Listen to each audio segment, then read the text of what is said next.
নমস্কার বন্ধুরা, লাক্সমির কিচেনে সবাইকে স্বাগত। শীত পড়েছে, তাই সবার আবদার আজকে বানাতে চলেছি শিলে বাটা চালের গুঁড়ি দিয়ে সাজের পিঠে। প্রথমে একটি পাত্রে পরিমাণ মতো চালের গুঁড়ি নিয়ে সামান্য লবণ ও কিছু পরিমাণ আটার গুঁড়ো দিয়ে ফোটানো উষ্ণ গরম জল ভালো করে মাখিয়ে নেব।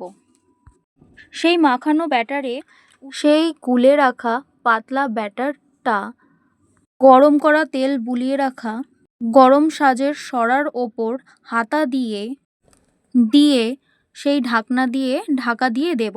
তারপর চাক পাকানো পিঠেটা কিছু দিয়ে তুলে নেব।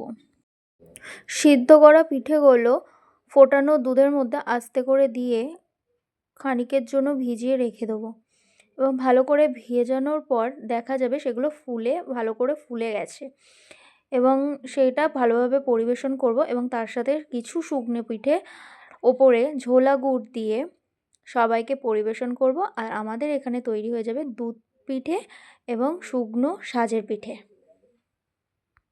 আর খাওয়ার শেষে রিভিউটা আপনাদের সাথে শেয়ার করছি।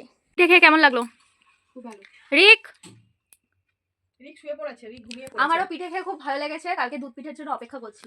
বোন, খুব ভালো হয়েছে পিঠেটা।